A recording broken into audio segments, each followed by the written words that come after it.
Good morning and welcome to the Cyber Agony Uncles. I'm Uncle Steve. And I'm Uncle Rich. Good morning. So, Rich, what have we got for this particular session? So today's question is this. I'm the head of IT in a reasonably large company in Birmingham. The execs hired a cybersecurity team last summer and they're making my life miserable. They seem to be the department that always says no. I get that we need to be secure, but they're demanding so many changes that we can't get through any of our BAU work. They want us to rip out the tools that took forever to implement and now seem to be set on their own agenda. They're not aware of the change and disruption we went through to get where we are now. They're just hell bent on having things their way. It's making my team miserable, and we just seem to be constantly clashing with the cyber team. How can we coexist with them? Things seem to be so much easier before. Oh, that's an interesting one. Yeah, that is an interesting one. I think it's pretty common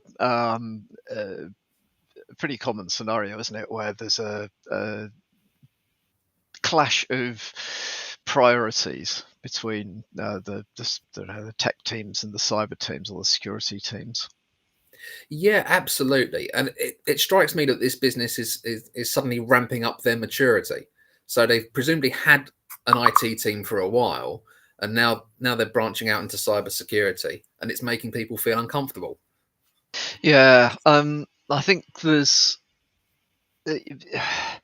one of the sort of underlying issues that I found in this arena over the years is about how different business streams or different departments almost within the an organization are targeted on particular bits of work. What are they? What is it that they're measured on? And where there are conflicting targets, that leads to all sorts of issues. So if there's a whole load of new cyber stuff that's come in, but nobody has lined up, as it were, the tech team, that there's going to be a bunch of changes. The tech team's not sitting there. The tech department isn't sitting there waiting for somebody to come into the business to say, now do it all differently.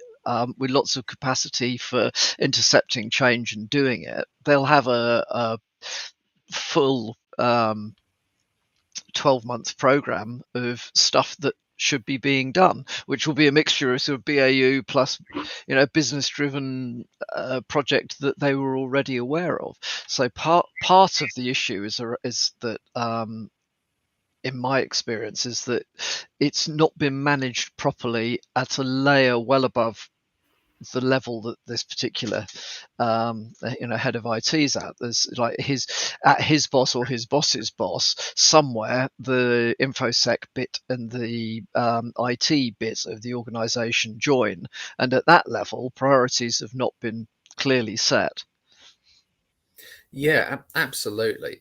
It does sound, just reading between the lines with this question, it does sound almost like a cybersecurity team has been parachuted into the business Yeah, almost. it does rather. Yeah. I mean, in my experience, and I've sat on both sides of the fence on this one.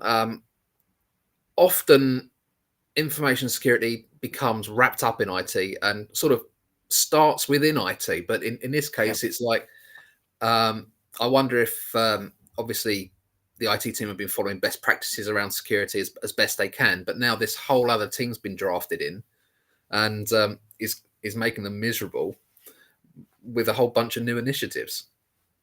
Yeah, I mean, it's so they say it's the executive team that's hired cybersecurity. So the executive team's clearly thinks that there are issues in this space that warrant an investment of a whole team of new people. If they've done that, but they haven't actually aligned the rest of their business. I mean, there's all sorts of things that could be going on in the background here. I mean, there's from the straightforward, we just didn't think it was going to be that disruptive, through to the, well, we knew it was going to be disruptive, just get on with it. We need it done, work it out amongst yourselves. through to the rather Machiavellian, well, we're bringing in a team of people that will make you look bad because we're actually going to get rid of you. And I don't, it's very difficult to know. And you would like to think that mostly it's not, there is no sort of hidden agenda, but actually in a lot of organizations, certainly in some larger organizations, there quite often is. Somebody somewhere has just decided they want to stamp their mark on things, and that's going to be done at the expense of something that already exists in the organization. Yeah, absolutely. I mean, in some ways, cybersecurity specifically, sort of zeroing in on that rather than the whole information security sphere, a lot of that work is actually quality assurance for IT. Yeah. In some respects. So it might be that this head of IT doesn't like having somebody checking their work, marking their homework, so to Oh, speak. yeah. I Um, think. Oh, sorry, Rich. Carry on. oh, sorry. Yeah, I was just going to say we actually gave a talk to the British Computer Society around cyber strategy, how to build one, what should be in it, um, and conceptually how you put one together. It strikes me that this head of IT hasn't seen the cybersecurity strategy. So it'd probably pay them to have a good old sit down with whoever's heading up the cybersecurity department and actually go through the strategy and see if they can align. Yeah, I would. Yeah, I would. I very much agree with that. I mean, we're making an assumption that there is a cybersecurity strategy, and this Uh, stuff isn't being done at a kind of tactical decision by decision basis. yeah, But you've also got to look at it's you have to make use of the processes within your own organization in order to address these sorts of conflicts. It's just conflict management, really. They they have incompatible objectives between the two, um, like these two departments or these two teams. And that has to be worked through in a very normal sort of way. It's entirely possible that the IT team could intercept all this stuff that's coming in, but there's a consequence for doing that, and that's a priority call which the head of IT won't be able to make in isolation. So I think part of the challenge is often that the IT side of the organization feels put upon by um, a newly powerful cyber or infosec part of the organization, um, and doesn't. Well, the fact they're often unpracticed. They don't have a lot of experience in articulating um, how to cope with other people's priorities changing, because they're very much, IT for a long time lives in a sort of silo where it works out exactly what it's doing. Um, Mostly, I think most places does a pretty good job of aligning with business strategy, but without ever having to formally go through the whole process of explaining how and why they're aligning with business. It just sort of happens. It muddles along in the background, yeah, even in some very large organizations. But where you've got conflicting priorities like this, it needs to be made clear that in order to intercept these changes, the following things will suffer as a consequence of that. And then somebody needs to make a decision about what the priorities are, because just do all of it, especially if you appear to be trying to say I'm going to try and do all of it, you'll end up failing pretty much at all of it. You'll do bits of it probably not very well, and you'll end up in a situation which is an absolute mess. So it does feel to me like articulating what needs to happen in order to make these changes.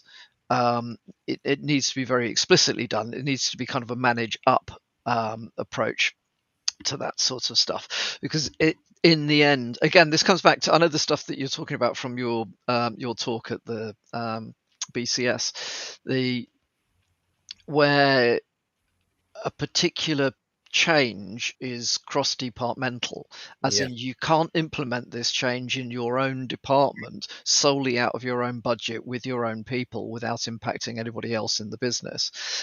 If something becomes cross-departmental, you have to bring the rest of the organization along with you. And it does look like the InfoSec team probably haven't realized that, or the head of this new InfoSec team hasn't really realized that. This could then become just a power, like, a test of power. Whose senior leader, whose exec member has more clout, who's got the most clout on the board with these things. I'll tell you who that is. Actually, it's whoever's controlling the money actually Yeah, has the clout. absolutely. Yeah, I mean, these departments shouldn't really be competing. They should think of themselves as two sides of the same coin, and they should work collaboratively. And if that collaborative nature isn't, that culture isn't in place, then they are going to clash. They are going to have problems. And it's a sort of thing where somebody on the exec team, probably who's sponsored the hiring of this cybersecurity team, will probably need to bash some heads together. Yeah, absolutely. Yeah, absolutely. I mean, to end up in that situation is it is.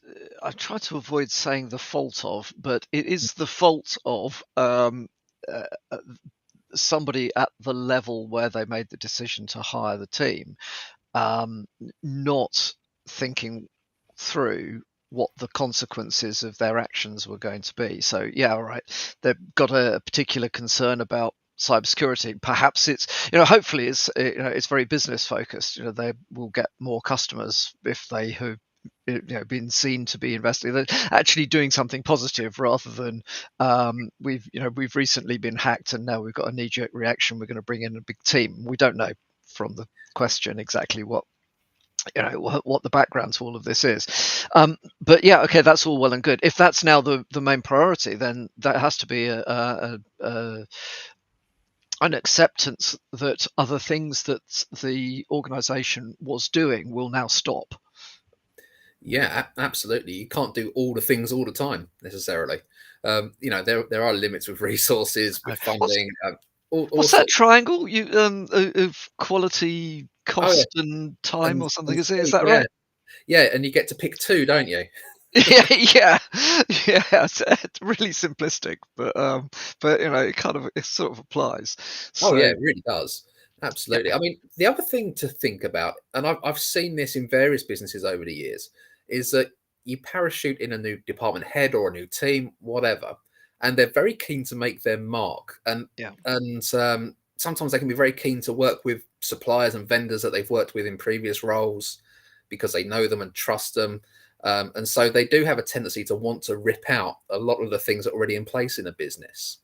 I mean, it's not my approach, but I have seen it before, and that can be really disruptive as well. So this person, this head of IT who's asked a question today, might well be feeling really nervous about what's going on in the business if they've got that sort of head of cyber, um, basically yeah, trying to chop and change everything.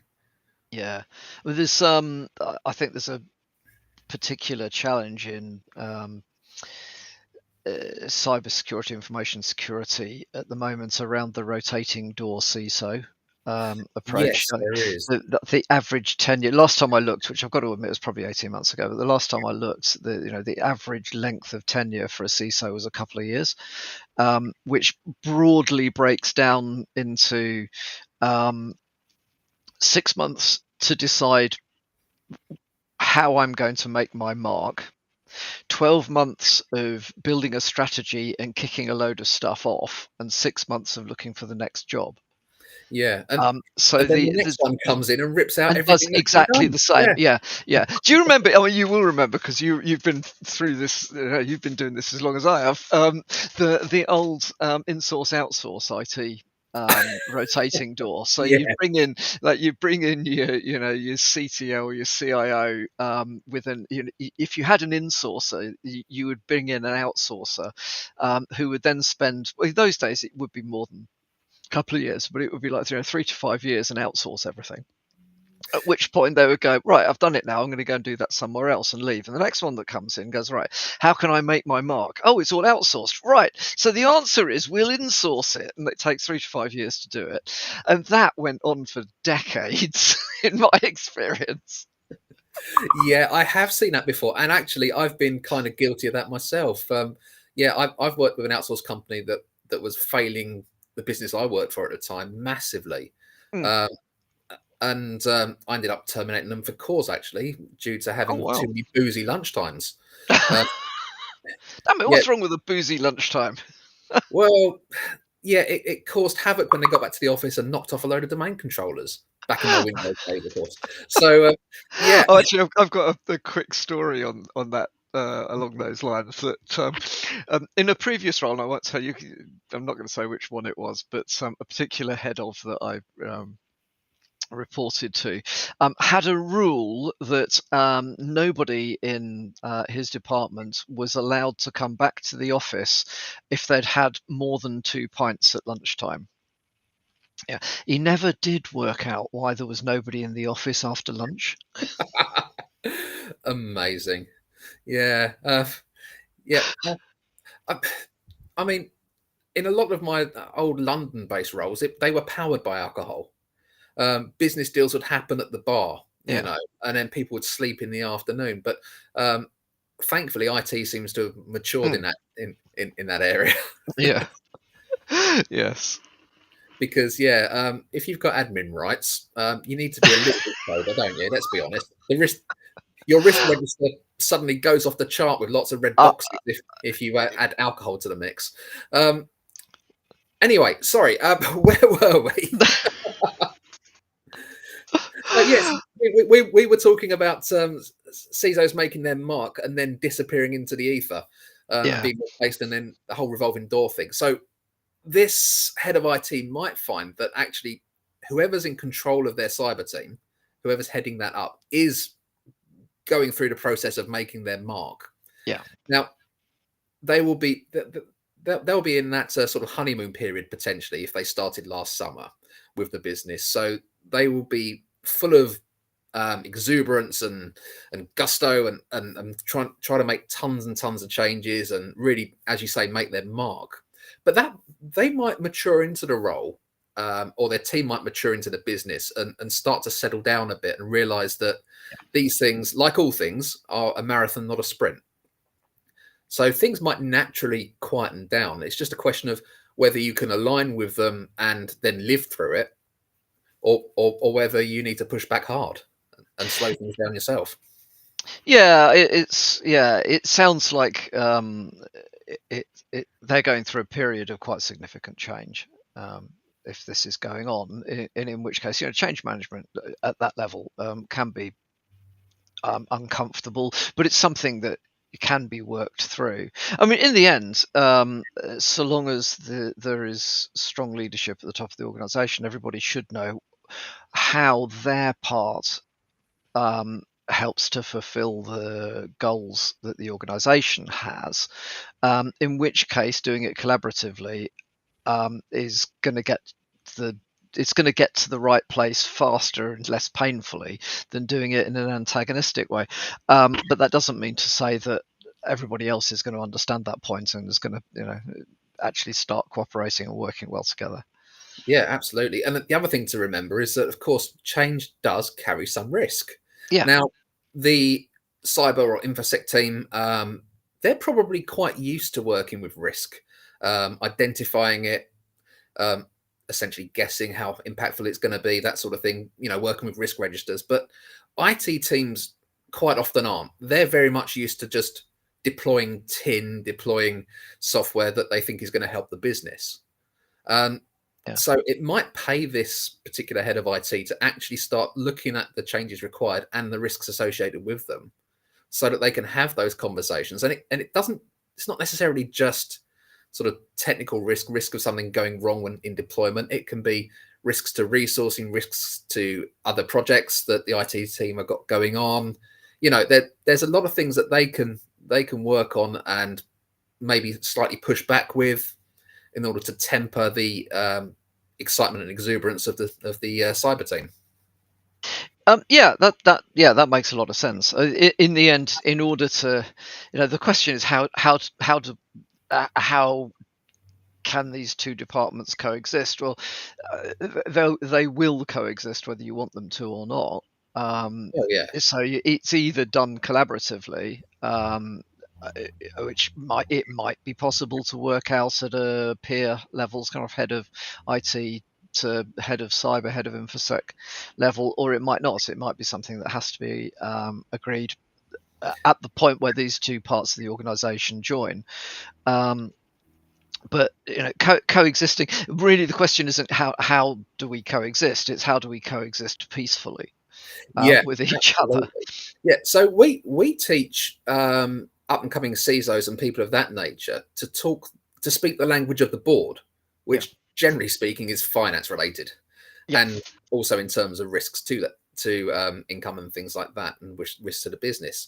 It would probably help this head of IT if they learn to speak the language of cyber to a certain extent.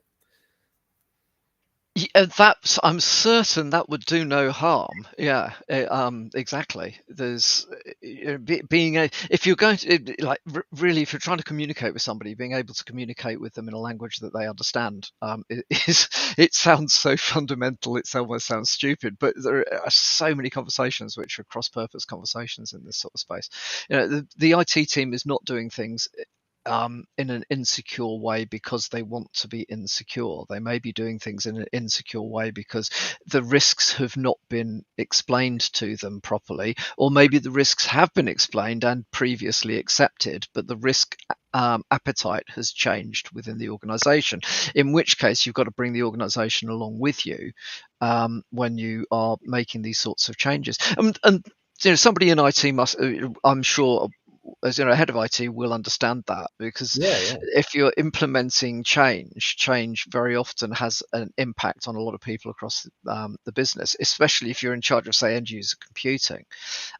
Anything that you do is, first of all, it's initially, the idea is seen as a good one. The implementation is then seen as a bad one, because even if it's better, it involves doing things differently, which is bad.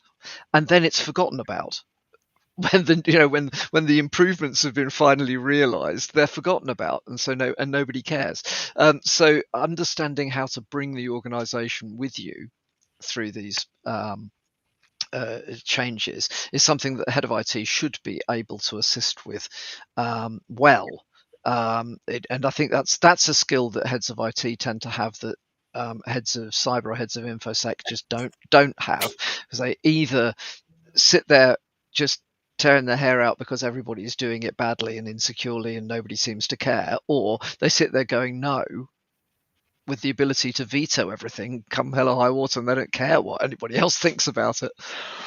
yeah, exactly. And come to think of it, most cyber types that I've ever met generally have a background in IT of various disciplines, but most IT types don't know the language of cyber. So, the IT team in this context are probably at a slight disadvantage. So that communication is key, and the delivery of their projects is obviously massively important as well. But yeah, if you're not speaking the same language, how together? No, exactly. Oh, excuse me. Oh dear, sorry about that. These meds have given me a dry cough. Very irritating. Yeah, I mean, I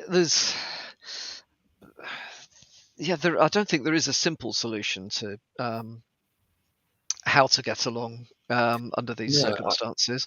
I think the standard rules apply, which is around silos. Actually, break down the silos, sit next to each other if you're office based, you know, and Yeah, integrate well, and then if you hear the word no, work to understand where and why that no exists,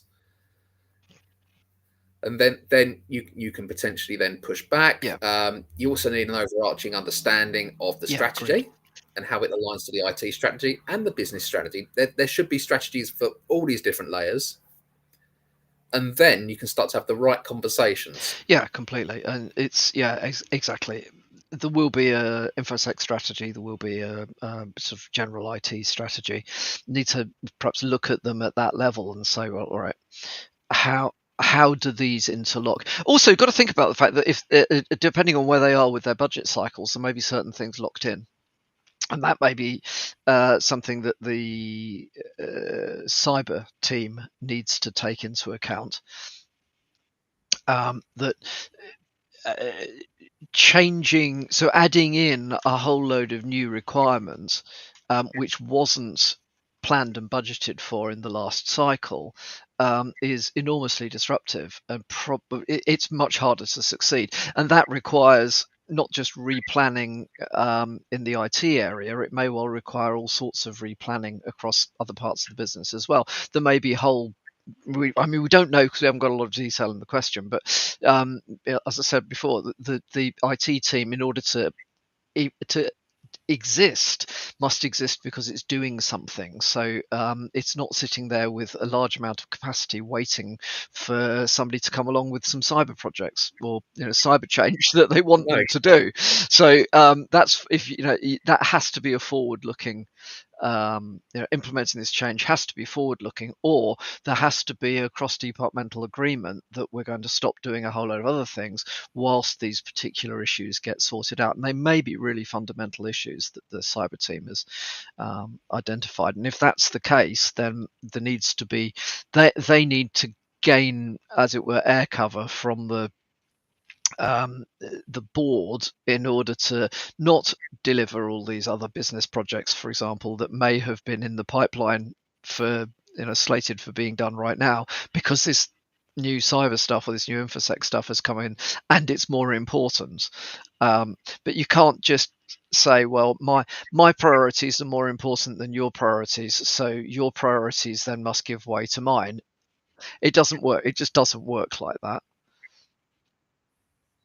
Yeah, absolutely. I mean, I can't remember ever running a well-resourced IT team back when I was doing IT. They're always up against it. You're always one person short of where you need to be. So I can imagine the pressure that this head of IT is under. It's just one of those things. But don't be afraid to push back. But there's no need to be aggressive about it. Yeah. Obviously, you are trying to rub along nicely together at the end of the day. But if needs be, if you get in a deadlock, then look to the board. Yeah, exactly. Direction. I mean, you've also got to bear in mind that thing about where does work come from, right?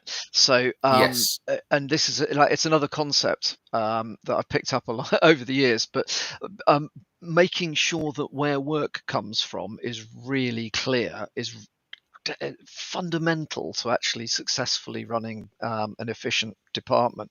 So work should come in through the front door. Is an analogy that an old boss of mine used. As long as work is coming in through the front door, you can control what comes in and what doesn't come in by controlling what comes through the front door. But if work is coming down the chimneys and in through the windows and whatever, it's almost impossible to then ensure that the right stuff is being worked on. So it shouldn't be possible for, or it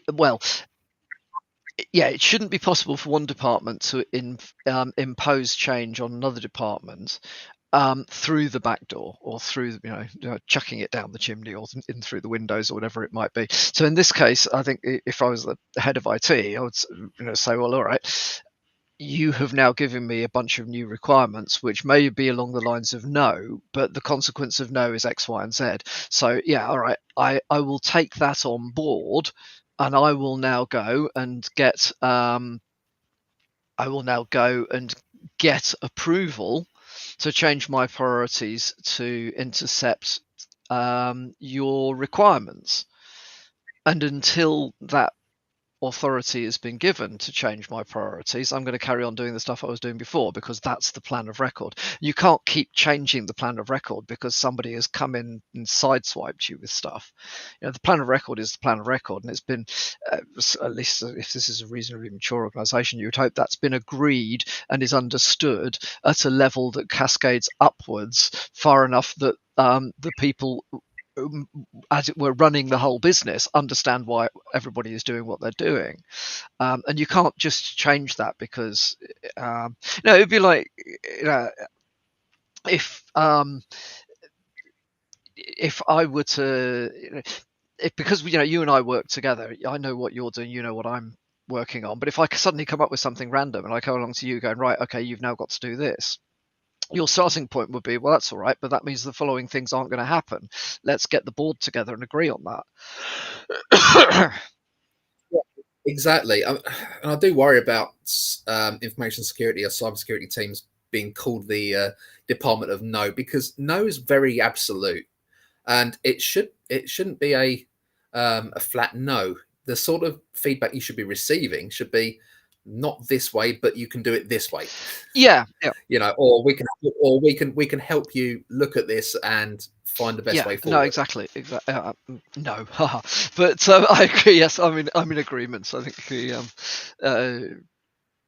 collaboratively finding the way to get the right stuff done is the most important thing. But that's not always easy to do, especially, as you say, if people are trying to make their mark because they're new in the organisation. Yeah, exactly. So I think we've hit the limit of where we can go with this question. I think we have, yeah. I hope some of that has been helpful or useful. Any comments, please feel free to add them, and we'll see if we can pick them up and reply. Otherwise, thank you very much indeed. I'll speak to you next month. So it's goodbye from me. And it's goodbye from me. Bye-bye.